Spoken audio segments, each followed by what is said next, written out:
Hello, everyone. We just hit just above 100 attendees. So this is also Chatham House celebration of 100 years of independent thinking. And then, so we'll start. Samuel, Van Huan, Vanessa, Bhaskar, and all of our colleagues, well, welcome to Chatham House Global Forum on Forest Governance. So I'll start with some housekeeping notes, but also, first of all, acknowledging that this event is happening thanks to the support of the Department for International Development of the UK. Thank you, David, Julia, Thomas, and all of the FGMC team. The event is being recorded. We are not under the Chatham House rule. It's being live streamed and it will be available on Chatham House website later on. We are providing simultaneous interpretation between English, French, Spanish, and Portuguese. You should see an interpretation button at the bottom of your screen. So if you just click on that, you can select the language you want. We are also on Attendify, which is an app where you can message other participants. You can check the full bios of the panelists, access their presentations, check the videos we've posted yesterday and today. You have not done yet this watching so far. So there are 3 short videos on nature-based solutions, nature needs half, and on convivial conservation. Thank you, Amy, Bram, Krista, and Swati for having recorded those. And also, I'd like to acknowledge a brilliant participation of the members of the Common Futures platform. Samantha, Mwape, Julia, Agnes, and Matthias, thank you very much for having sent a video, which is very much appreciated. When it comes to questions, we would very much like you to pose questions to any or all of the panelists. So you can do that using the Q&A button, which is you see at the bottom of your screen. And if you want to ask questions live, please say so in the Q&A box. And you can also raise your hand, and my colleagues, Melissa, Claire, and Anum, will be collecting them and letting me know if you want to speak ask the question live. And finally, audience members, you're very welcome to tweet using the hashtag #CHForests. Right, we can move to the next slide. We are now about to start the final panel of this series on emerging and radical ideas for forests. We have 4 speakers lined up, and I'm going to be chairing it. Again, my name is Thiago Herrera. I grew up in Brazil, and I'm a researcher at Chatham House, and I've been negotiating and implementing policies on land use, forests, climate change, and public procurement for some 15 years. In this final panel, we are honored to have Samuel Ngifo, Joao Van Huan, Vanessa Nakate, and Bhaskar Veera, all 4 passionate about forests and bring to the panel a variety of expertise and experiences. So without further ado, let's start with Samuel Ngifo. Samuel is a lawyer, defender of the commons, and for his efforts in promoting tropical rainforests, he's also been awarded the Goldman Environmental Prize, which is also known as the Green Nobel. Samuel is director of the Center for Environment and Development in Cameroon. Samuel?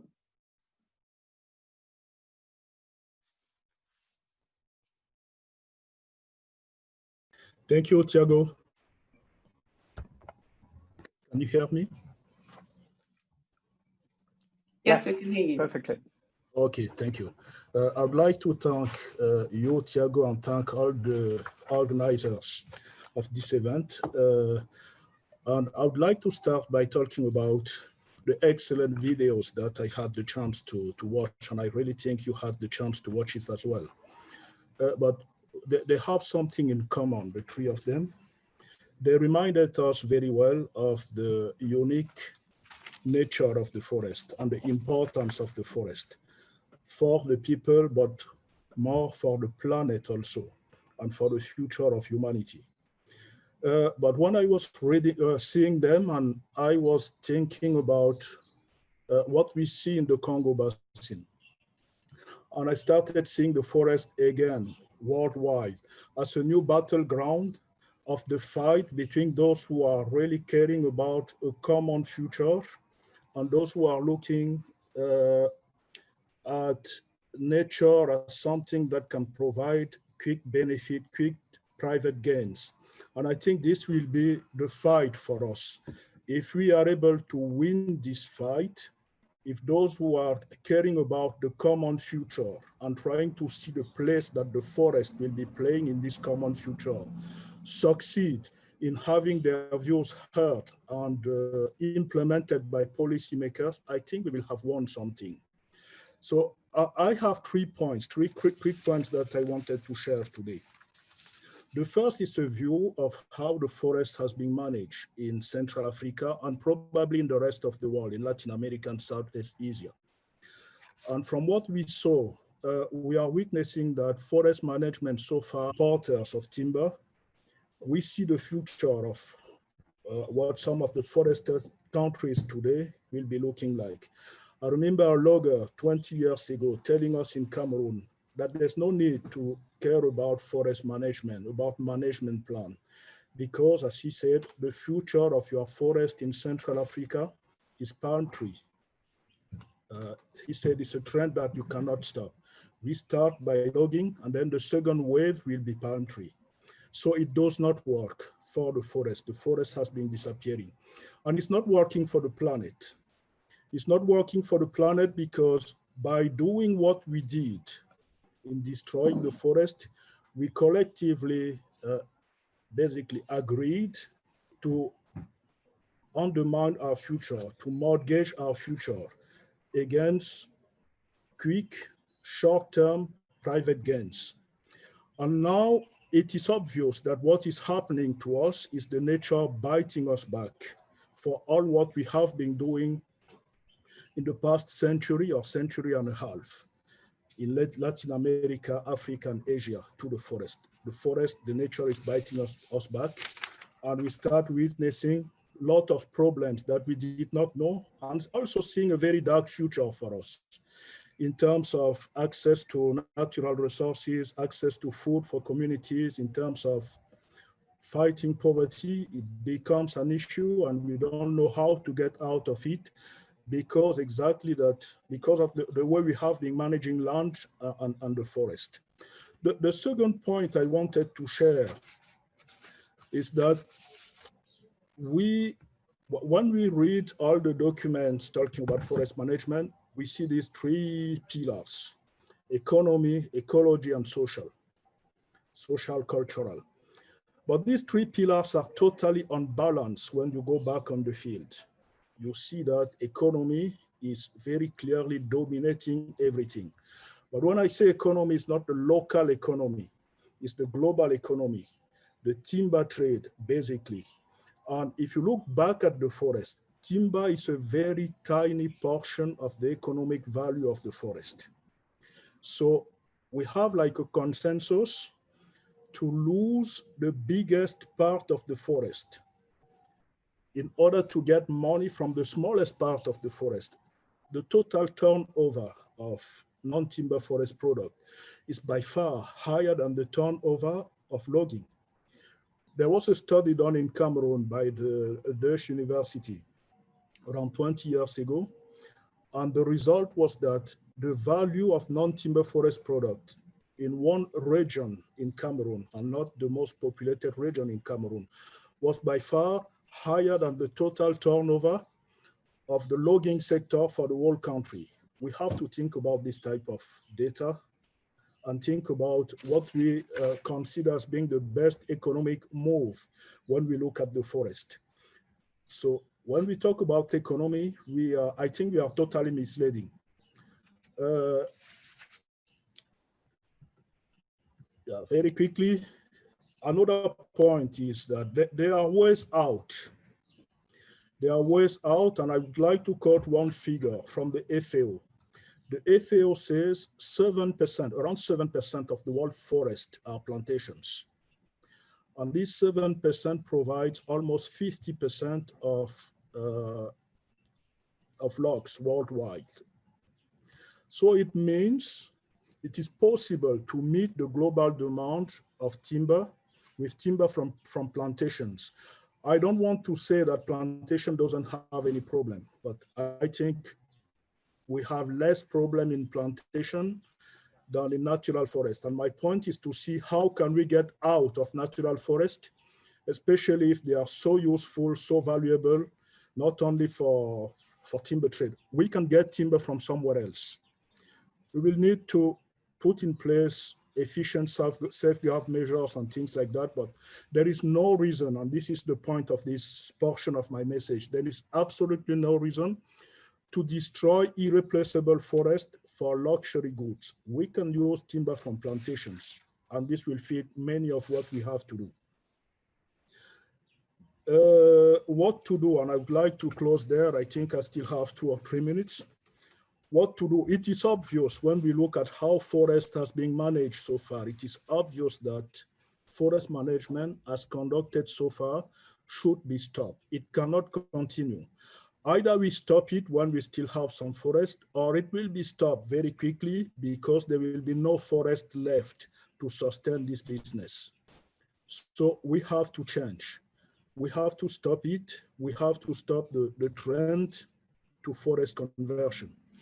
It's easy to say, it's much more difficult to do. And I have 3 points, 3 suggestions, 3 ways forward. First, we have to look at ways to restore forests that are degraded forests, I will say. We need to find a way to restore these forests.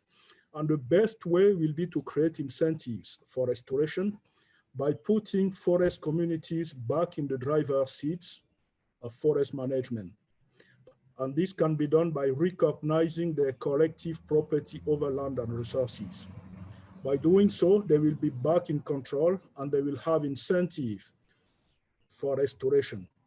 I think this is the first step that we need to do. Then we need to stop the destructive trend that is going on so far. The destructive trend is both illegal logging and legal but unsustainable logging.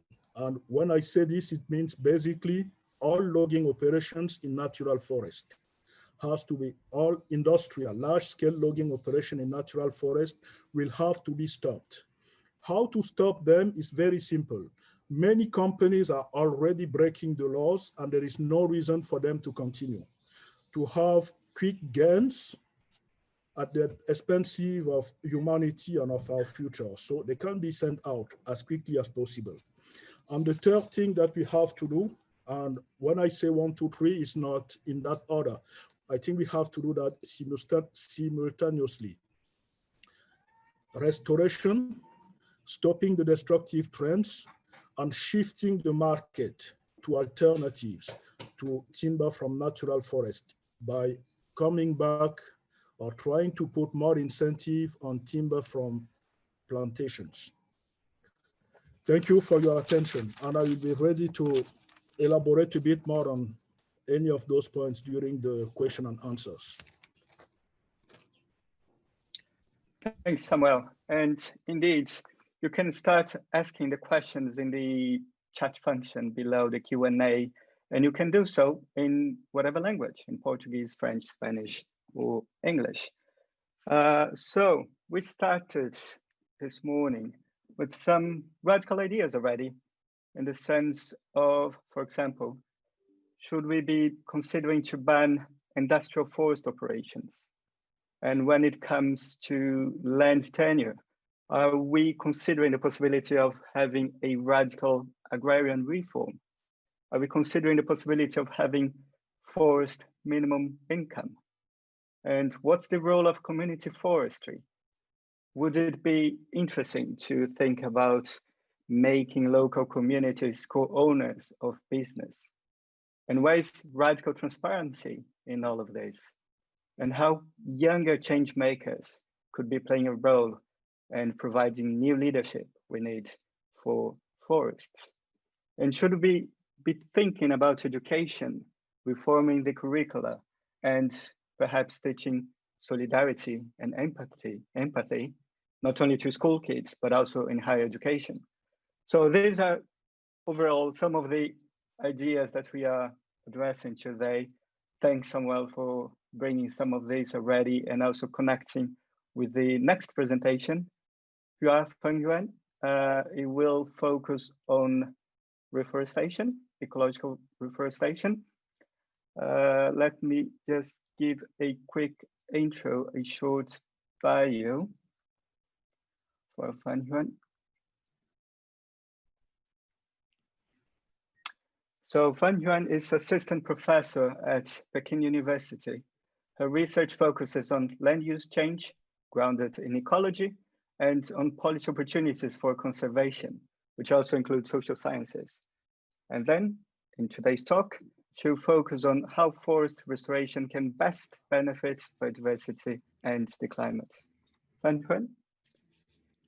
Thank you very much, Tiago. You can hear me okay, right? I assume. So hi, good morning, good afternoon, good evening, everyone. It's a great pleasure to be here. And thank you, Samuel, for your wonderful, well, very excellent talk. It's a very nice segue into my presentation. So like Tiago said, I'm a conservation ecologist with an interest in forest biodiversity conservation. And today I'm going to share some of my thoughts about how we can best achieve biodiversity and climate benefits from forest restoration. So just a bit of scene setting here. Let me see if I can change my slides. Right. We all know that the loss and degradation of the world's forest ecosystems, like Samuel talked about, is a huge environmental challenge and certainly a key challenge for forest governance. A very good illustration of this challenge is actually the world's intact forest landscapes, which also Samuel also referred to. So according to a 2017 study in Science Advances, and I should just define the term intact forest landscape. It refers to large expanses of forest with no obvious signs of human disturbance or human degradation. So this study mapped out the extent of the world's intact forest landscape globally. And we can see that not only are we reducing dramatically the extent of the world's intact forest landscapes, but this speed of disturbance and destruction is also speeding up or has signs of speeding up. Now, this kind of loss or forest loss and degradation has enormous biodiversity and climate consequences. So perhaps one of the best indices to look at in terms of biodiversity impacts of such loss and degradation is what's called the Living Planet Index. As we can see on the screen here, ever since the records began in the 1970s, this index, which basically measures the abundance of wild living species, has continued to decline. And actually the value in 2014 compared to 1970 was a 60% drop, which is a really drastic or quite a stark number to contend with. So a lot of this loss in biodiversity is actually caused by habitat loss, but we can say with fair, certainty that a lot of this forest loss caused biodiversity loss is attributed to forest-related land degradation. Now, what about climate impacts? According to IPCC assessment, forest degradation and loss actually accounts for about 10% of the world's greenhouse gas emissions. So this again is a fairly big number. Amid this gloom and doom, maybe one reason for hope is actually that the world is finally mobilizing to conduct or to call for and conduct and scale up forest restoration. We have a large number of international, regional and national mechanisms to promote forest restoration on different scales. There's also increasing discussion among policymakers about letting or encouraging the two leading conventions on biodiversity conservation and climate change to work more closely together. And forest restoration is actually one of the key links for these mechanisms to work more closely together. So now the question actually becomes, how can we best do this? How can we best achieve the promise of biodiversity and climate change brought about by forest restoration? So to look at this question, let's actually first look at what existing science tells us. So according to a global scale meta-analysis put together by Renato Chrysalis and his colleagues, they did a meta-analysis on how the world's tree plantations versus secondary forest, which is the outcome of natural regeneration. So actually native forest as a result of natural regeneration, how tree plantations and secondary forest might compare to each other in supporting biodiversity. And we can see from the figure here already that the performance of biodiversity for secondary forest outperform tree plantations. Now, my own study, together with my colleagues, echo the same finding that native forests support a higher level of biodiversity. But so this work was conducted in southwestern China, in Sichuan province. But I think I would like to even more I guess highlight another finding coming out of this, which is that we found that compared to cropland, which is the land that was being reforested with this kind of tree cover, compared to cropland, monoculture tree plantations actually supported less biodiversity compared to what was supposed to be reforested. So this indicates that at least in some systems, monoculture style reforestation can actually do more harm than good, at least in under the conditions of some research systems. Now, what about climate? And here's another fairly influential study coming out of the UK in 2019. Simon Lewis and his colleagues put together an assessment of the carbon storage potential of Bond Challenge. Like if all the 350 million hectares of land was to be reforested in different styles, meaning what if it's going to be reforested with plantations versus what if it's going to be reforested with native forest? And what is the carbon outcome from these? And the conclusion coming out of this study is basically that native forest has 40 times higher carbon storage potential than tree plantations, and its restoration would be essential if the world is going to achieve the 1.5 degrees Celsius climate goal. So I guess it's safe to say up until now that existing science points to the paramount importance of restoring native forest if we were to achieve biodiversity and carbon benefits. But I would like to actually ask a question here that does this fully address the question of how we can best achieve biodiversity and carbon benefits? And the reason why, or one important reason why I ask this question is a hard reality we humans and our society live with, which is that in addition to biodiversity and carbon and all the other environmental benefits coming out of forest, human society actually has more demands of, or more expectations of forest ecosystems. And one of these demands is actually about timber. So eventually timber production for society, for our consumption has to come from somewhere. And like Samuel talked about so eloquently, timber harvesting is a main driver of forest loss and degradation. So to kind of approach this question that I proposed, that I posed of whether what I said just now based on existing science actually fully addresses the question. So let's first take a look at two forested landscapes in China, which is where I work.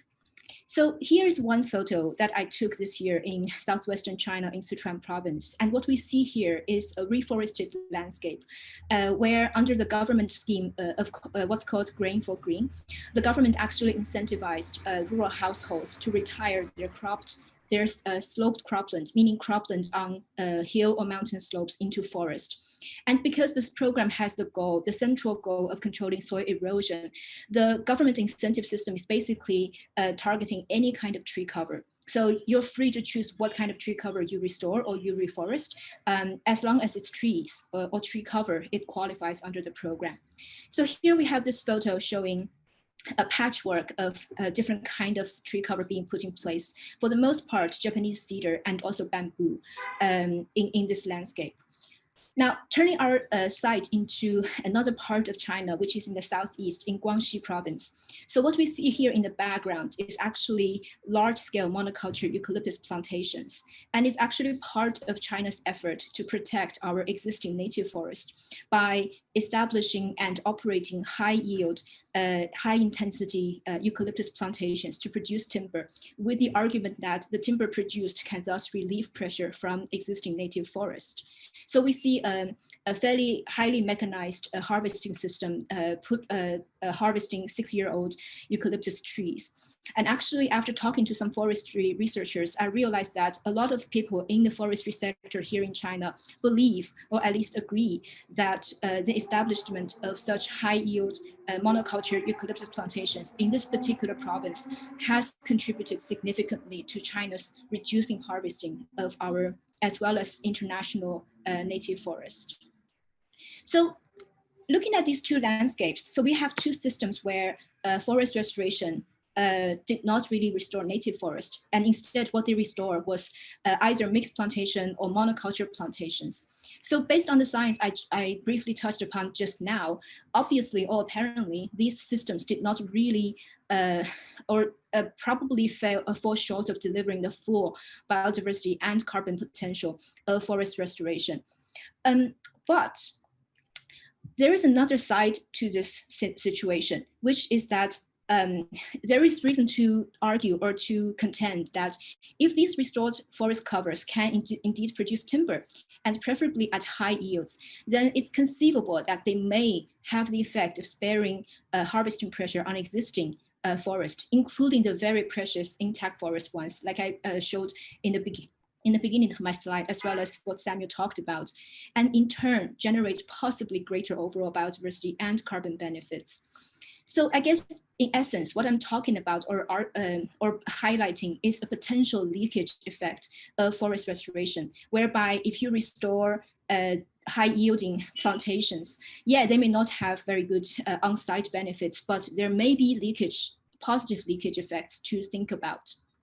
So coming back to my question, what would a full answer to the initial question that I proposed in terms of how do we best achieve biodiversity and carbon benefits of forest restoration? What would a full answer to that question look like? And I would want to argue that there are several things to it. One is that this answer must consider not only the local effects, but also potential leakage effects. And only combining these two aspects do we have a more robust and reasonable assessment of the overall impacts of forest restoration. The second point I would like to make is that forest restoration and the management of restored forests should be or must be integrated with other forest management tools.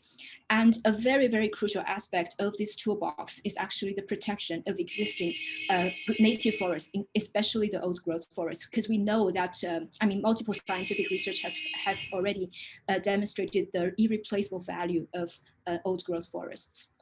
And I guess linking these things together, I would also want to highlight the role that sound science can play in obtaining this full answer.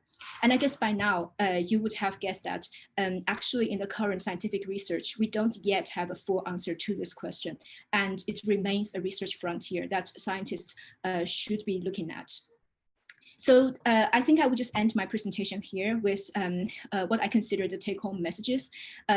One, we know from existing science that native forest restoration would be the best for biodiversity and carbon benefits on site.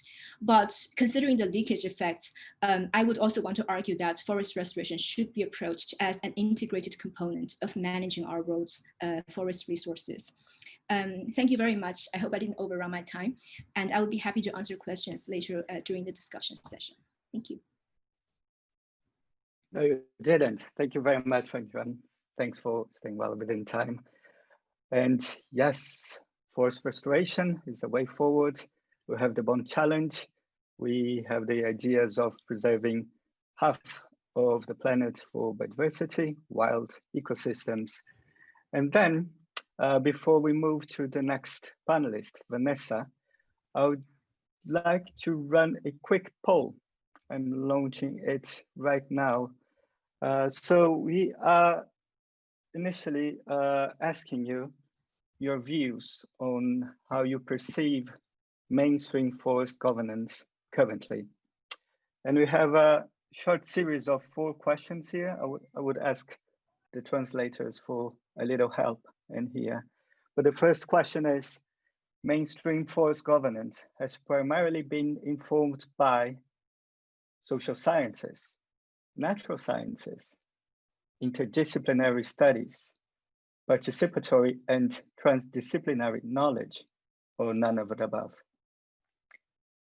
The second question is, mainstream forest governance has primarily been centered on people and the human nature, or the non-human nature, or nature, both human and non-human, or none of the above. Third question, mainstream forest governance has primarily been encouraging longer supply chains and the interest of corporations and financial institutions, or shorter supply chains and the interests of small and medium enterprises, or any kind of market, no matter if in short or long chains, or none of the above. And finally, for mainstream forest governance has been primarily reducing inequalities in its multiple dimensions, reducing income poverty, but not reducing other types of inequality, such as opportunities, for example. Or mainstream forest governance has been primarily increasing inequalities, or none of the above. So we've just used this as a thermometer to understand how we as a group today, so it's, of course, it's biased, of course, it's not representative of any kind of sample, but just to have an idea of where we see things happening. And then at the very end of the panel, I'll get back to these questions and asking you, how do we think we should be going forward?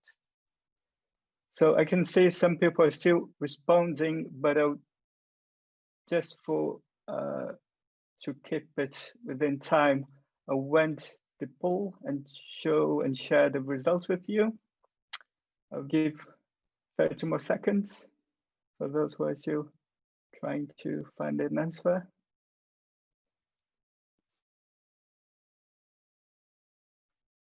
Thank you.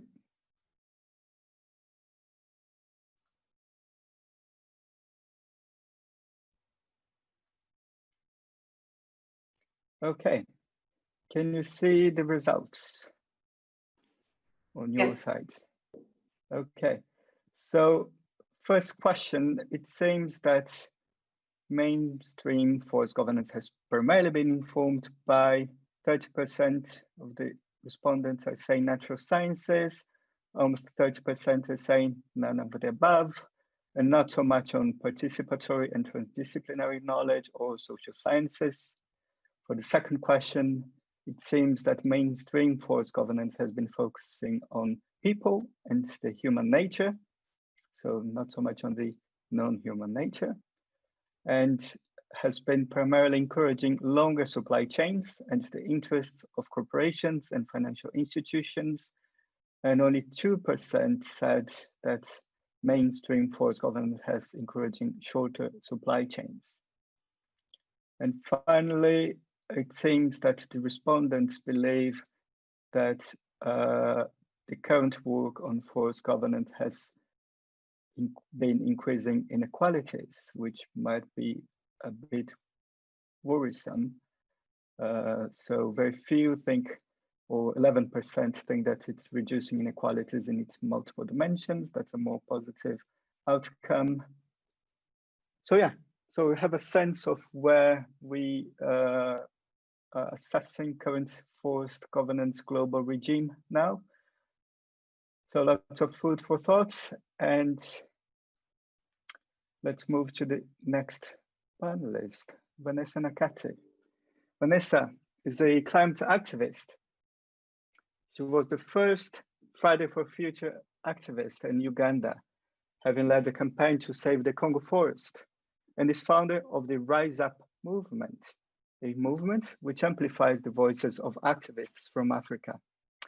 Vanessa, over to you. Hi, everyone. I'm so happy to be speaking at this event. My name is Vanessa Nakate, and I'm a climate activist from Uganda. The animals have a lot to teach us, but we never pay attention. The birds have too much to tell us, but we are not ready to listen. The forests are speaking. Earth is our dwelling place. We need to protect it like our lives depend on it, because they do. How can we ensure proper management and conservation of our forests? First of all, we need to think about the people who directly benefit from these forests. These are the local communities that dwell in these forests. Many times we forget about their opinions and what they have to say in regards to conservation of the forests. But putting their ideas, their opinions, and bringing them into decision-making processes is enough to help us move towards proper forest governance across the world. We need to respect the rights of these local communities that directly relate with the forests, that directly defend the forests, that directly protect these forests. We need them to be included among the key forest stakeholders to ensure proper conservation. We cannot continue ignoring their views. We cannot continue ignoring their voices because they are the defenders of these forests. We need to respect the knowledge of these people, indigenous wisdom, indigenous knowledge. They have been able to protect the forests that we see for many years. They have defended them from people who have tried to destroy and cut them down. We need their wisdom in how they've been able to preserve our forests for a very long period of time. Many times we focus on the wisdom that is brought by those who are known to be the top leaders or the top stakeholders. But we need to go to the ground. What are the defenders saying? What is the wisdom that they're giving us in conservation of these forests? We cannot go forward with proper forest governance while ignoring the voices of the indigenous people that are protecting these forests. And we also realize that it is the women who directly work in these forests. They relate with these forests. They get food for their families from these forests. They get medicine from these forests. For example, when I talk about the Congo rainforest, over 70 million people depend on the existence of these forests directly. But most of the women who carry out the work, who provide for their families from what the forests provide, we don't see them on the conversations. We don't see them in discussions. So we need more equality when it comes to the stakeholders in forest governance. We need more women in the decision-making processes because they do the groundwork, especially in the marginalized communities. I come from Uganda. It's a country in Africa. And you realize that the people in the rural communities where we find most of the forests, the ones who do all the work, the preservation, the provision of food, the provision of medicine, it is the women. But when it comes to discussions about how we can protect the forests that they protect, the forests that they provide, for their families, we don't see them on the discussion. We need more women. We need them involved if we want to make proper decisions, because they have that heart, because they know how much the forests are vital to them. That is why we shouldn't exclude them. They must be included in the decision-making processes of ensuring proper management and conservation of our forests. We see many laws, many rules, many regulations that are put in place. But it is one thing for laws to be put in place. It is another thing for the laws to be enforced and implemented. Many times, people have gone away with destruction of forests. Something one can say how to get away with murder. If people continue to destroy the forests without being held accountable, then we cannot go forward. We have the laws, there are rules, but are we implementing these rules? Are we enforcing these rules? Or we are letting people just go ahead with destroying the forests without doing anything? The fossil fuel industry is planning to construct a gas pipeline within the Congo rainforest. But are we going to hold them accountable for this action? Or are we going to let it pass?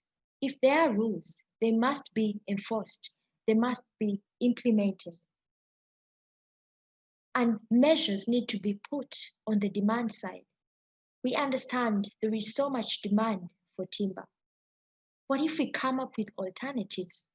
I come from a country whereby most of the schools use firewood for preparation of food, preparation of water for the students, for the teachers. But there are alternatives to this. There are eco-friendly stoves, but not all these schools are able to access these stoves. Not all of them are able to afford these stoves. But we can make this happen. There are stakeholders. There are countries that can make this happen. We need to provide these alternatives. Yes, we may tell them that these are the alternatives to using firewood, to using timber. But are we going to give them these alternatives? Most of them are just trying to meet their daily needs. So they're not ready to implement any of those alternatives without any help. So we need more resilience and more construction of such projects, building such projects in schools, in these communities that heavily depend on firewood, especially for preparation of food. Because that is one of the main causes of deforestation in developing countries, because people use firewood to prepare food. But there are alternatives, but many people cannot afford these alternatives. That is why we need to work as much as possible to bring these alternatives to people, because it is possible. The solutions are there, but they only need to be implemented. And there should be banning of sale and import of illegal logging. Of course, I understand these rules must be there under forest governance, but as I said, if the rules are there, they must be enforced. People need to be held accountable. They shouldn't get away with it. That is the only way they will see that. If you mess with the ecosystems, you have to pay for it, because these are life support systems of the people, of the planet. Our existence depends on the existence of these forests, of the ecosystems. Wildlife depends on the existence of these forests. So whoever destroys them needs to be held accountable. Enough of people getting away with it. And also, there is so much forest information. There is so much science in regards to forests. But the communities that protect these forests, they don't understand some of this information. So this information needs to be made more available in the language that people understand. I won't go to a community and tell them that do not cut down because this species is the last that we have. They won't understand the language of species. But if the forest-related information is given to these communities, especially their defenders, if they get this information in the language that they understand, they will know better how to ensure the conservation of the forests. We need more information out there. People can only protect what they know is in danger. If I don't know that my house is burning, how will I try to escape? How will I try to go out? So people need to know. But then the information that gets out, it is too complicated. It is too scientific. It is mostly for the educated. But there are many people in those local communities. Some of them haven't had the opportunity of going to school. The only way that this information can be made available to them is by bringing it in the language that they understand. I believe that we are able to have a future that enables the protection of the forests. If only people understand that our existence depends on the existence of our ecosystems, they will fight for their existence. They will fight for the protection. I can't do this alone. You can't do it alone. Everyone is needed if you want to ensure that our forest resources are properly managed and conserved. Thank you very much. This is truly inspiring, Vanessa. Thank you so much. And in a very short presentation, Vanessa managed to provide practical advice on social justice, on the role of women, indigenous populations, peasants, rural communities, and intergenerational equity, of course, because we are talking about not the benefits we are enjoying today, but also the benefits and the resources, assets, future generations would be keen to have the opportunity to use wisely them as well. And which language are we using? That's a very good question. How can we connect better? And is perhaps transdisciplinary knowledge a way forward if you want to get closer to what people need and believe and know about their environment ecosystems? So these are all issues around our theme today, emerging and radical ideas, sorry, for forests. And without further ado, Bhaskar. Bhaskar is professor of political economy here at Cambridge University. His research examines the political economy of human-environment interactions. And for his contributions to interdisciplinary research on environment and development, Bhaskar received the Royal Geographical Society Medal. Bhaskar, over to you. Thank you very much, Tiago, and thank you for your kind introduction. I also want to thank Chatham House for many decades of global leadership, and in particular in terms of convening this global forum on forest governance and for inviting me to speak. I'm also really grateful to my fellow panelists, Samuel, Fangyan, and Vanessa, who've really set up the conversation very well, and I think I have very little to really add. I want to thank those who prepared the background videos, which were very stimulating, and I'd really strongly recommend that colleagues on the call see them in case they haven't had a chance to see them yet. I'm also really grateful to so many people who are participating in this online, and I look forward to the conversation. Tiago, thank you for doing that poll. It was really fascinating to see the results of the poll. I, of course, as somebody who's based in a sort of academic setting, was particularly interested in the response to the first question about the disciplines that have had an influence on forest governance. And so I speak here as somebody who has a training in the social sciences, who's committed quite a lot of my career to promoting interdisciplinarity. And I've done a lot of my research in the field with communities, trying to understand how institutions for participatory governance might be more effective. The three which were highlighted as being least represented in the poll that you conducted, at least from the opinion of those who are on this call. So I hope I can bring some of the social science voice, some of the interdisciplinary voice, and some of these concerns to the table. I think what Samuel, Vanessa, and Fangyan have laid out very nicely is the scale of the challenge, as well as some of the kind of dimensions of what we need to look at in terms of solutions. I'm taking away from their really inspirational presentations questions that we really need to address centrally around voice, around understanding history, understanding what has worked in the past, learning lessons so that those can be implemented in terms of future solutions. Because what's interesting to think about is that the spaces that we occupy here might feel novel in the 21st century, but equally, there is a lot of history to learn from. And I think we can benefit from some of that history.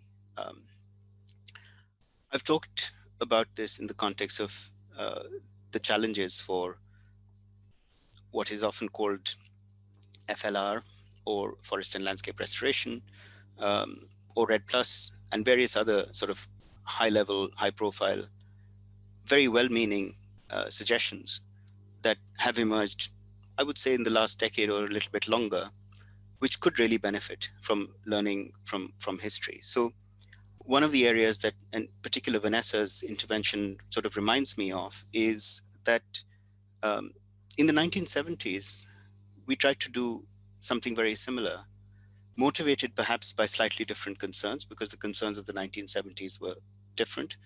The interventions in the 1970s were really motivated by a rural energy crisis, very similar to what Vanessa currently describes, in terms of the need for people to have alternative fuel wood because of their high dependence on wood fuel for cooking. What people thought was going to be a rural energy crisis. And of course, the trigger in the 1970s had been the sudden rise in oil prices, which meant that the questions around rural energy became really sharply focused. Huge campaigns globally for what was in that decade called social forestry, but trying to do the same sorts of things, trying to encourage people to plant trees. In those cases, the incentives were meant to align so that people planted trees for their own domestic fuel wood consumption. And the practice that we have observed over that period suggests that I wouldn't maybe say it was a complete disaster, but it certainly didn't seem to result in the scale of large-scale afforestation that people expected. The work that I'm familiar with, which was largely focused in India, suggests that the motivations for people to plant trees were very different to what people expected. People certainly didn't plant trees as a fuel wood species for self-consumption. What you found instead was very large-scale conversion to monoculture plantations of the type that Fangyan was talking about for what became local markets. Eucalyptus and poplar were the two most widely planted species. What we also found was that it was taken up largely by affluent farmers and not by those living in marginal lands. So what it suggests is that very well-meaning interventions designed with the best outcomes in mind often fail to reach the beneficiaries in terms of creating the right incentive structures for them to respond in the ways that we might expect them to, or hope that they do. So I think there's a lot we can learn from, because this is human behavior. This is the sort of missing piece when Fangyan was mentioning that we need a full answer, and demonstrated how strongly we need to integrate the different elements of the scientific and ecological understanding of how forested and tree-based systems work. We also need to bring in the people into that equation, because ultimately it's people's behavior that is going to allow these interventions to sustain themselves over time. Why do people respond in certain ways? How did they treat their land use options, and how do they respond to the incentives that might be created through these interventions that are now being planned? There's a hope sometimes that we might find this elusive win-win so that everyone is better off. I think my understanding as somebody who's spent a lot of time thinking about the political economy questions is that usually there are trade-offs, and we need to manage those trade-offs. We need to understand that the benefits and costs are very unequally distributed, and those often are distributed unequally amongst groups that occupy very different positions in terms of power relations, in terms of governance and choices over the landscape. Much of the experience that's been documented shows that interventions have often lacked transparency, have lacked accountability. They sometimes tick boxes to perform what might be seen as collaboration, but aren't really deeply meaningful in terms of giving voice in the ways that Vanessa and Samuel have been talking about to the intended beneficiaries of some of these interventions. And there's a failure to really understand the underlying conflict and to address it in the context of these interventions. So what I would be advocating is, let's look back at history rather than trying to reinvent new interventions under the labels of FLR and REDD+, which don't take advantage of the fact that we have, I would say, well over 50 years of similar interventions across a variety of landscapes. And I wouldn't write them all off. They haven't all failed. So let's learn from the successes and let's learn from the failures. But in particular, highlight things like the need to directly confront these asymmetries of power and recognize that some of the most vulnerable groups have their interests tightly linked up with forest and land use, and protect their interests as a primary concern when we're implementing these new strategies. I really loved the way Vanessa talked about accountability, and I think it's really important that accountability isn't just upwards to donors, but it's downwards to the supposed and intended beneficiaries of these interventions. How do we create inclusive structures in which authority gets devolved, decentralized, and accountability flows in both directions, up and down. Moving on to my next slide. Sorry, it's a bit laggy. I think the point that I would sort of emphasize is that forest landscape is essentially a political space. There's an inherent politics in making choices about how to use a landscape. I think Fangyan has already demonstrated the multiple uses that people make of a landscape. I think the sort of illustrations from some of the Chinese landscapes were really evocative, because you can see that there's a lot going on in these complex places.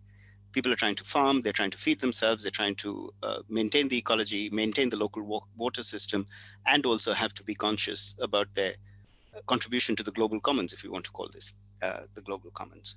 So ultimately, really, this is a choice which is being made in political space, and trade-offs are inevitable. Emphasizing one type of land use is going to mean that a different type of land use is no longer possible. We need to make those judgments quite transparently. And I think that's really important, that these choices need to be made visible and made transparent. And we need to have a serious conversation about which choices matter. The 21st century has brought additional demands on already pressurized landscapes. So the sorts of science that has become visible, and Fangyan very powerfully summarized, shows how important forest and land use is to confront some of the big global ecological challenges. The contributions to climate change, the contributions in terms of supporting water systems, the contributions to support ecosystem service provision, could in some senses, at least from my 50-year history, be seen as new demands upon already pressurized and conflicted landscapes. So what was already a difficult trade-off in the 1970s has become an even more difficult trade-off in the 21st century because of the additional needs to meet these other interests, also from the same habitats and landscapes. And the political question then is, who gets to decide what these landscapes should be used for? How are those decisions made? And in what forums are those decisions made? And that's the kind of critical governance question. What we also have to recognize is that the people who are making those decisions exercise power in very different ways. And there's a risk when we design interventions and solutions in the international conference halls that we forget the conversation in terms of including the voices of the people who are in other positions within that system, and the voices that, again, Samuel and Vanessa have been talking about so powerfully. How do we use systems of integrated decision making so that these voices are much more visible? I was really struck by a very powerful statement made earlier this week by a coalition of Southern African organizations working in conservation resource Africa, talking about how well-meaning campaigns led by celebrities can sometimes undermine local efforts, and how important it is for us to recognize that good intention isn't all we need. We need to go beyond good intention and actually perform in a serious way an accountability and an inclusion. So I want to just conclude with, we were asked to think about radical ideas. I don't think my idea is all that radical, actually. I think that these are things that we've been thinking about, hopefully should have been thinking about for a very long time. But actually, to contrast what I would see as a sort of potential technocratic approach to some of these questions, absolutely drawing on the best available science, but seeing this as some kind of an industrial engineering problem, as opposed to what I would say the political economy, political ecology perspective brings, which is much more conscious of the contested political landscapes in which these choices are being made. So what I would say is that we move from what you might see as a techno fix towards socially just transformational pathways. And that's my radical idea. Thank you. That's the great way to wrap up our panel. Thank you, Bhaskar.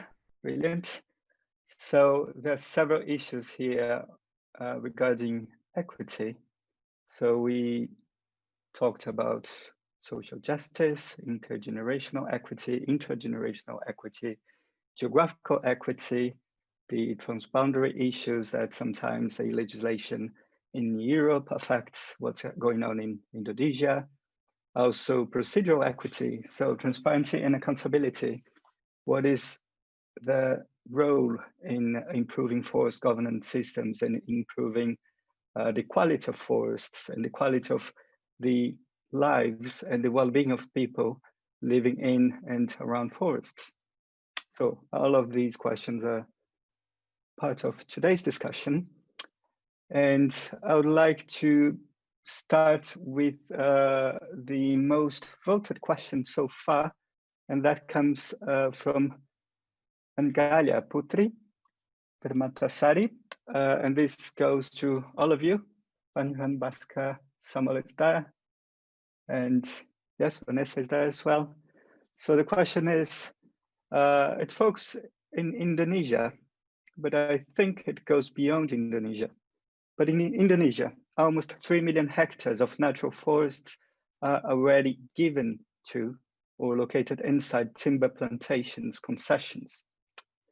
In my mind, in Ngalia's mind, the radical idea is to buy back the forested land. But where will the money come from? That's why a global incentive scheme is needed, so that those forests can be let to stand rather than chopped down. What is your perspective on this? So I would just add something to this question. Should we be considering to give compensations for the multinationals to devolve the forests to the indigenous and local populations? And the buyback would be through payments, money, but it's a more overall question. And who wants to pick on that? Bhaskar, please. I'll try and make a start. I'm sure other colleagues will have views too. It's a really important question, and it's a question that has been asked in its various forms. I mean, Tiago, you'll be familiar with this question from a Brazilian context. It's a similar question which has been asked by colleagues in other countries. What are the impacts of foregone revenue generation or developmental opportunities that holding forests intact might raise? And how do we deal with the questions around who should pay for those foregone opportunities? And of course, some of the solutions that are potentially on the table are exactly trying to address that. There's been historically proposals around debt for nature swaps. There are historically proposals around trying to compensate for lost income. There are in India internal federal transfers to state governments to compensate them because they have a high forest cover and therefore have certain developmental opportunities that are not open to them. And I think obviously elements of what REDD Plus is trying to do are precisely designed to try and reward people for intact forests or keeping trees in the ground. I want to sort of broaden that a little bit though and ask us to think about what this implies in terms of the baseline against which we're measuring change. So let me explain that in slightly different ways, which is if we accept that those concessions legitimize exploitation of those forests, then I think the question that was asked is absolutely legitimate, which is to say, how do we compensate people for the loss of those exploitation rights? On the other hand, you wouldn't necessarily advocate, paying somebody not to do something illegal. So if the baseline you start from is different, and if the baseline says that, exploitation of certain types is not acceptable, the property rights flow in a different direction. You may have to then not be talking about compensation, but it may be just about law enforcement. It depends very much on what the baseline property rights situation is. Are those exploitation rights effectively handed over so that people are at liberty to privately exploit those resources? Or are those resources held in other ways? Who has the right to decide what the baseline property rights situation should be? Because the question of compensation only then emerges. The question of compensation emerges once you've actually clarified the legal regime that underpins whether or not this type of land use is legal or illegal. So I guess there's a sort of broader question, but I do see where that the original intervention is coming from.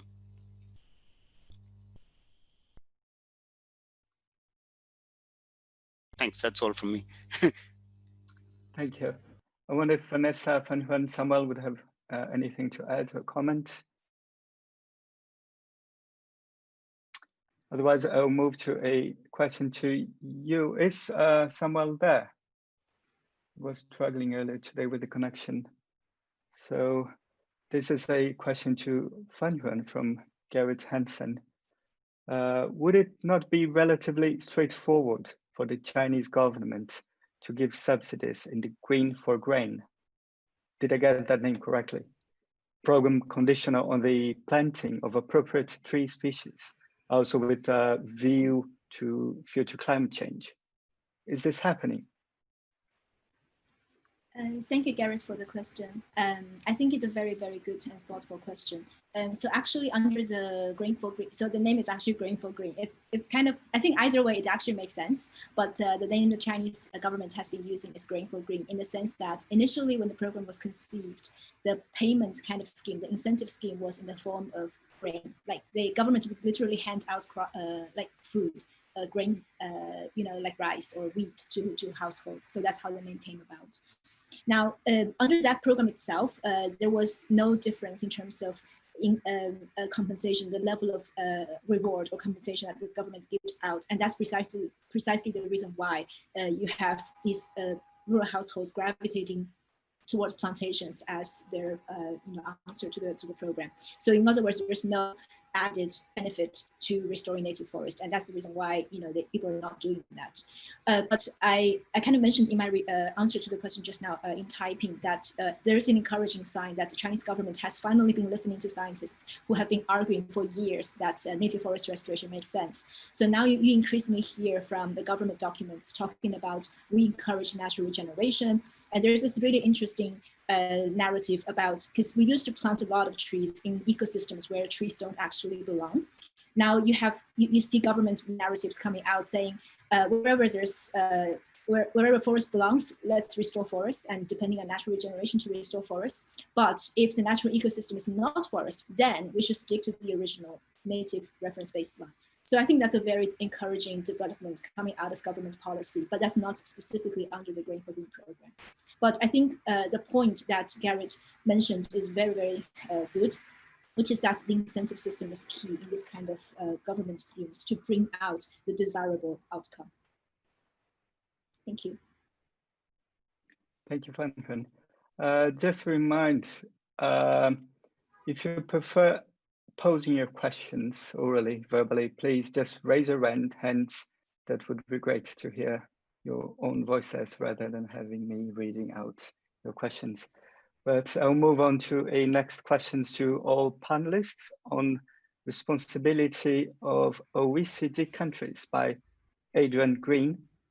So he's saying, OECD countries largely took 1,000 years to deplete forests and have spent the last 3 decades part rebuilding some forest. But our focus on developing world forests and poor people rather than OECD countries and their responsibilities to restock for the last 1,000 years. Is this cultural colonialism? Can OECD countries pay developing communities to buy back forestry?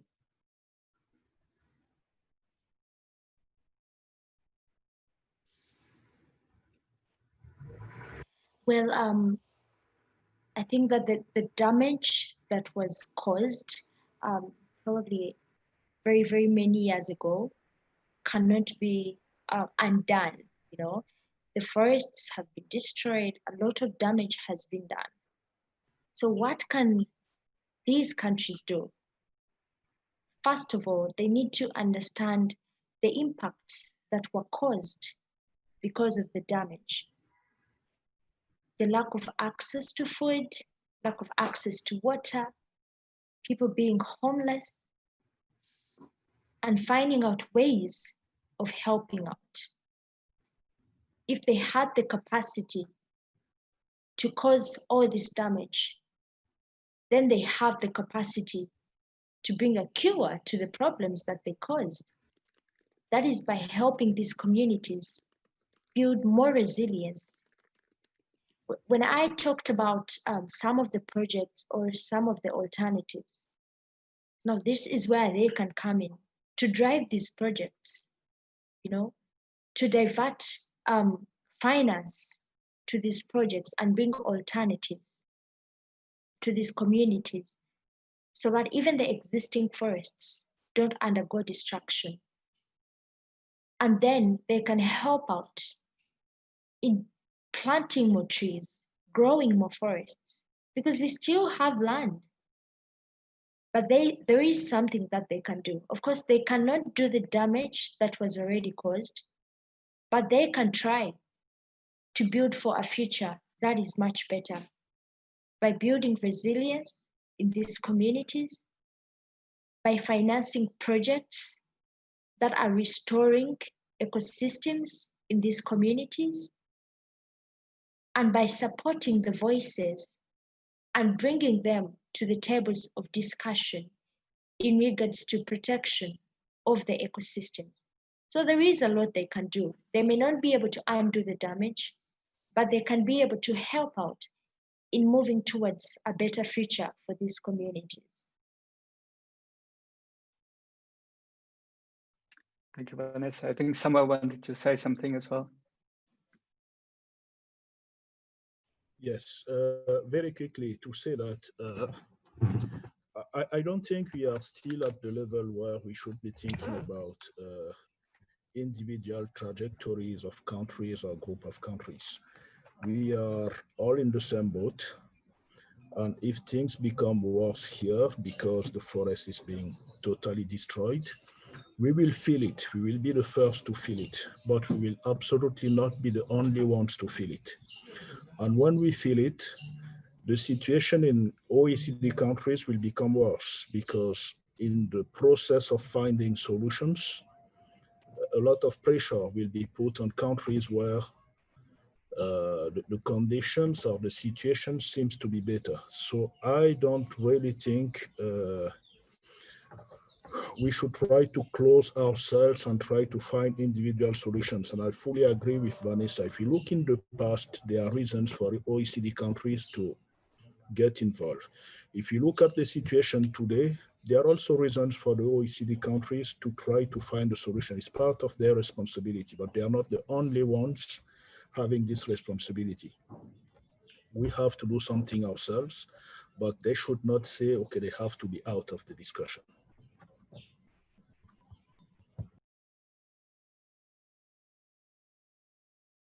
Thank you, Samuel.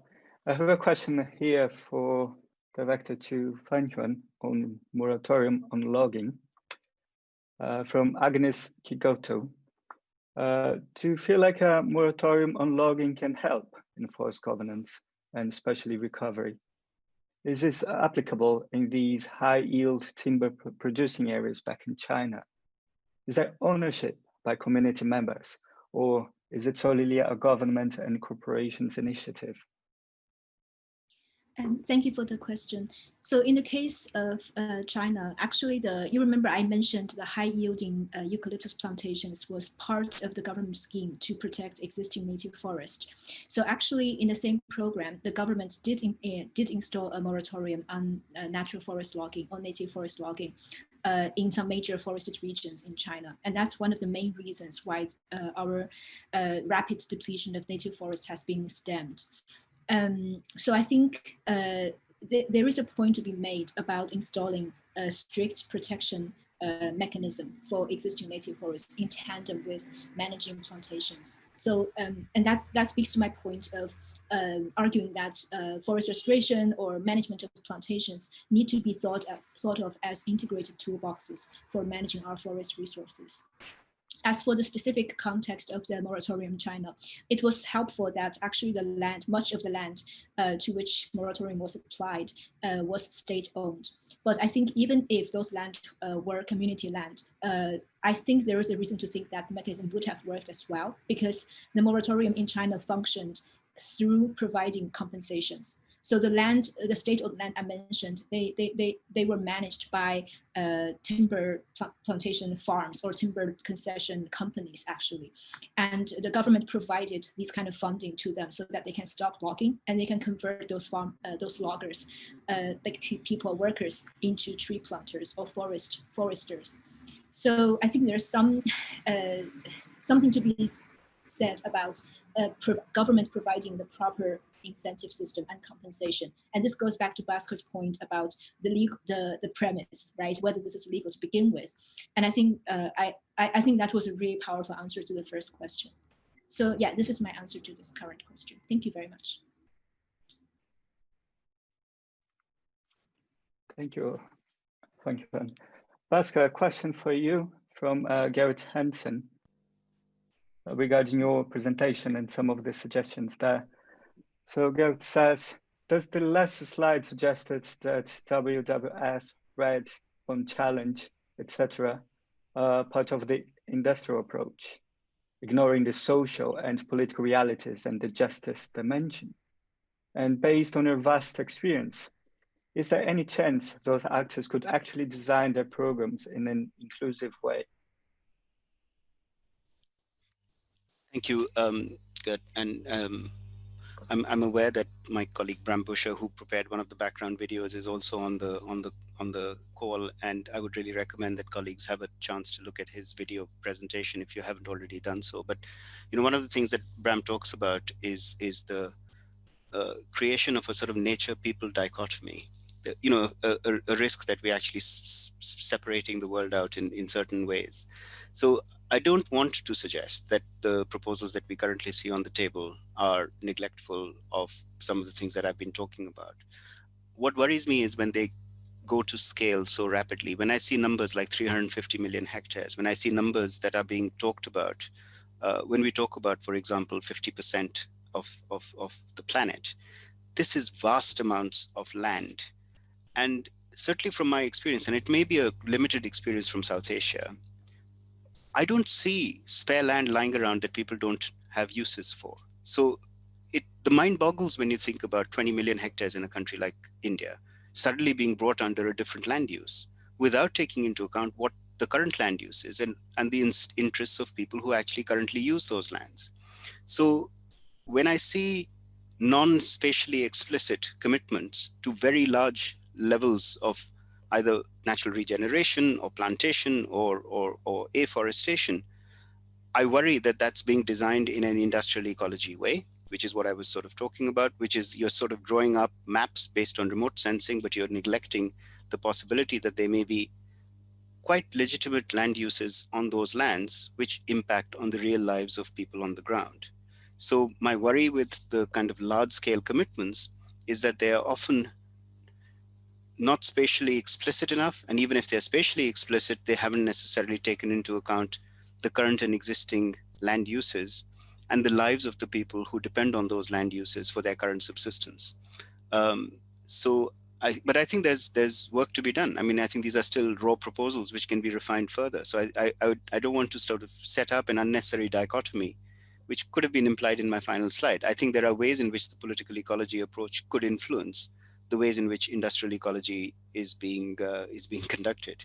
But I think there is a risk that if we get driven too much by large-scale commitments and targets, we will speed up an approach which does neglect the sort of much deeper social questions that I and other colleagues have been pointing towards.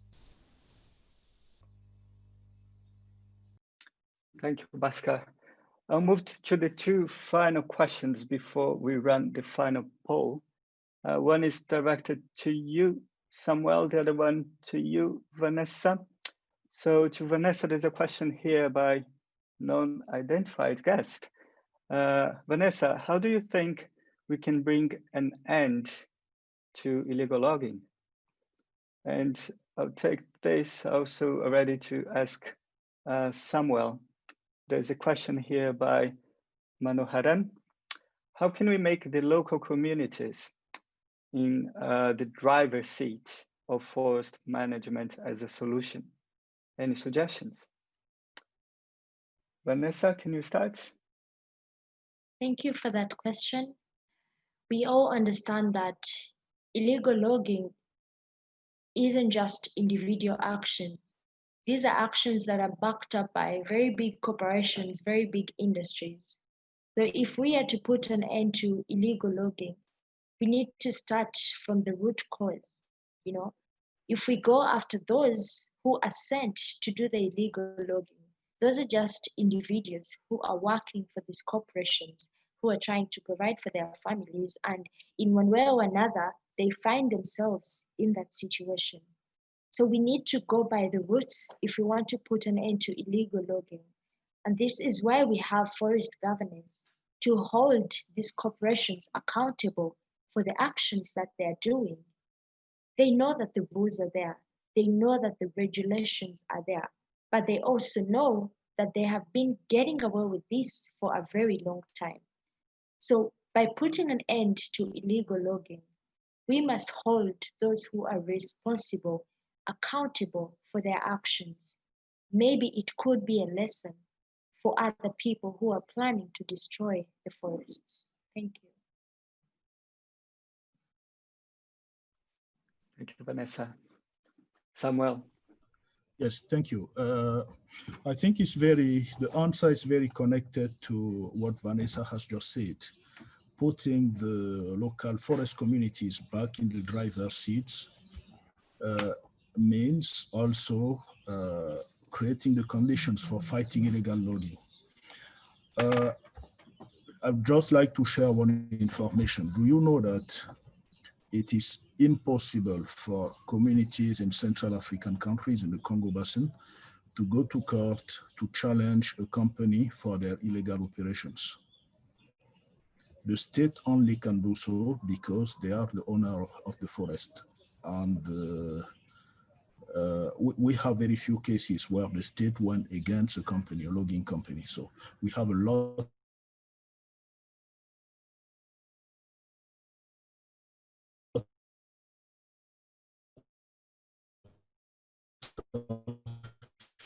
illegal operations going on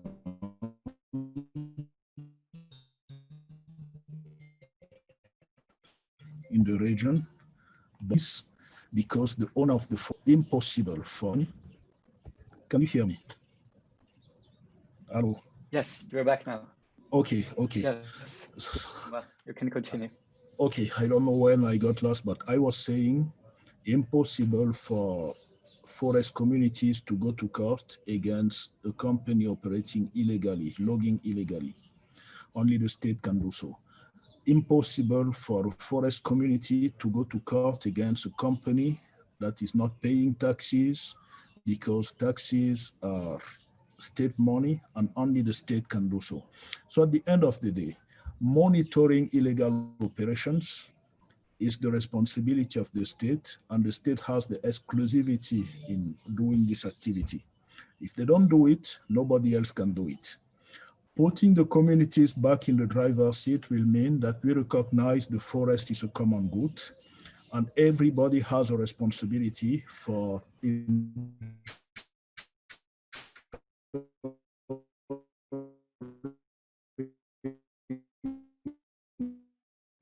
that the forest is properly managed. It's like democratizing the risk for any company involved in illegal logging. If the law changes and everybody has the possibility of going to court against those involved in it, you will not know if it will come from a community or from anything to be done. And the second point, lastly, the communities own the forest, does not take those roles into account. So logging rights are granted and companies come in.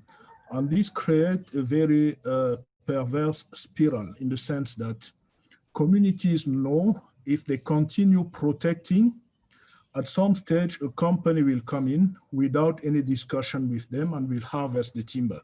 So they also get involved into illegal logging. It's the only way for them to get a portion of what they consider as being their good. And this is what we have to break by giving communities the full property of the land and forest. We will give them the possibility of selecting what will happen to their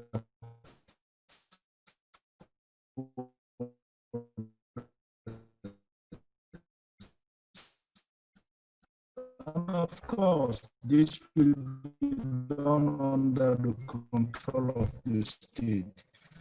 But it will not only be, as it is the case today, the only responsibility of the state.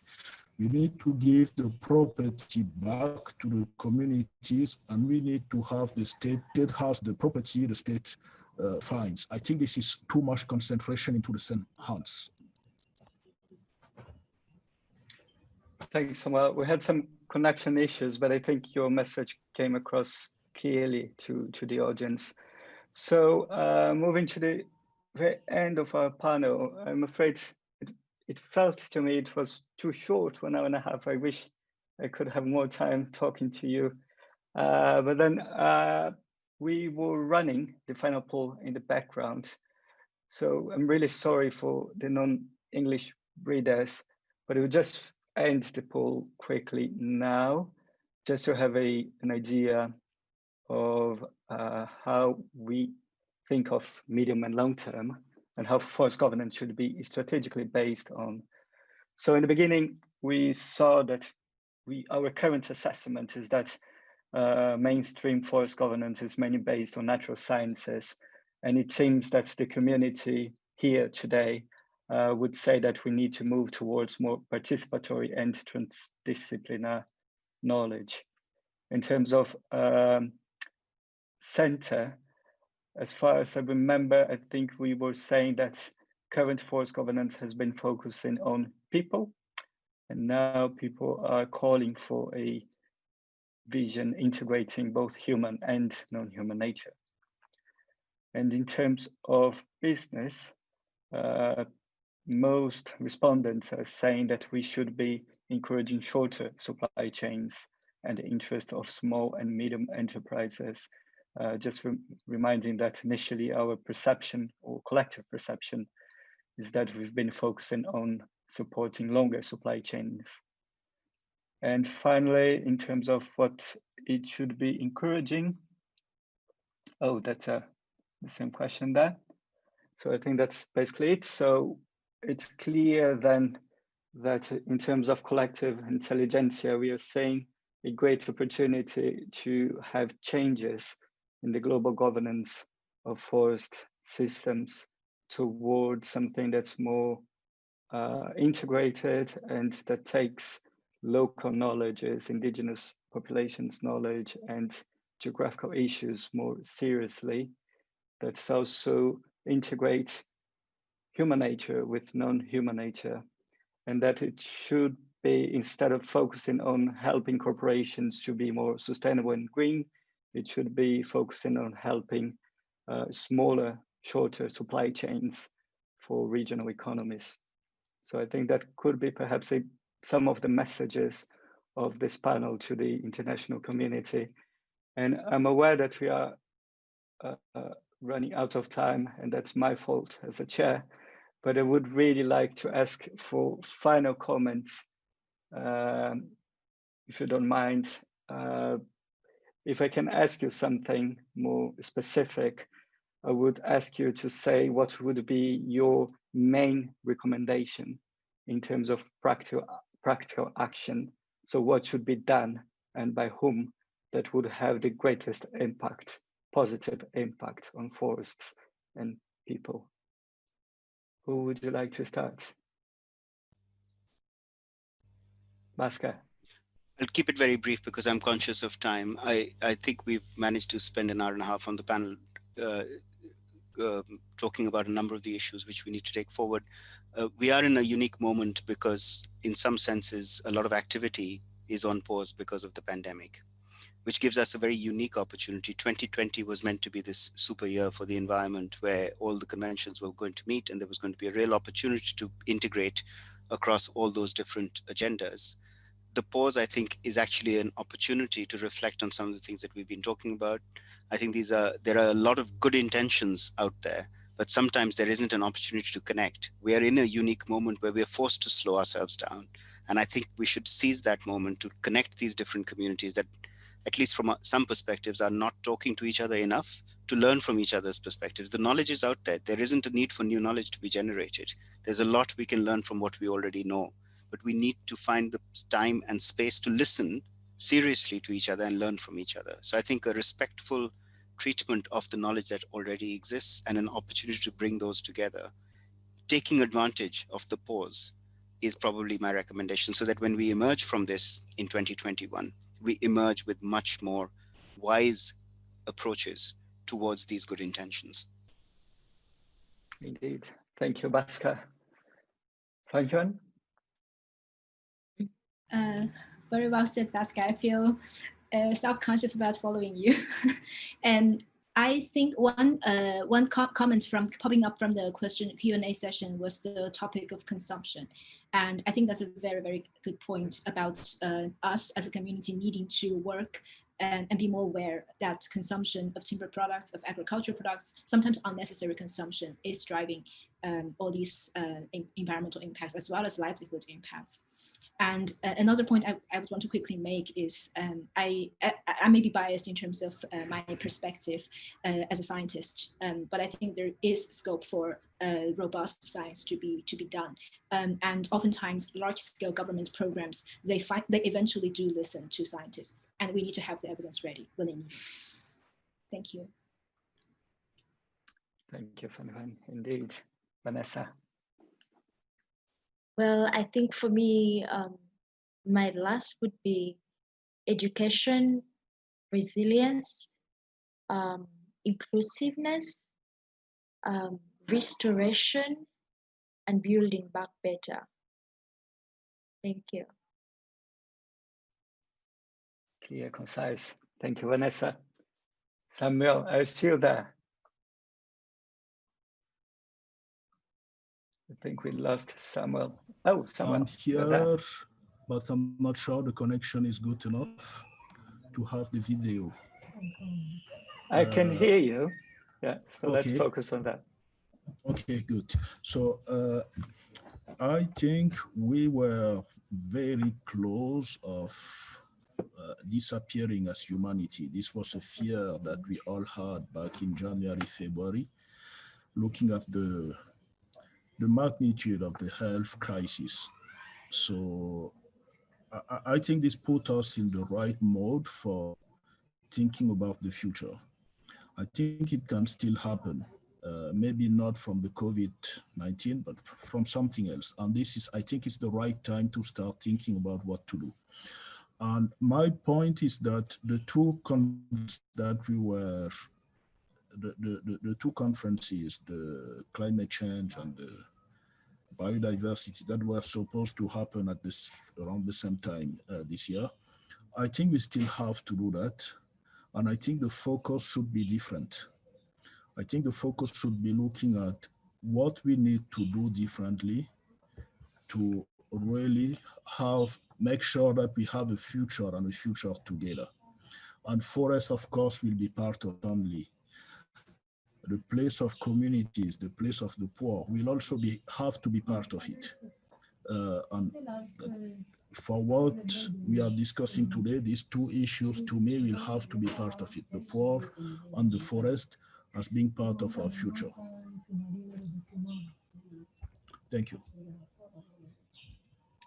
Thank you, Samuel. Thank you very much, Vanessa, Fanjuan, Bhaskar, and all of you.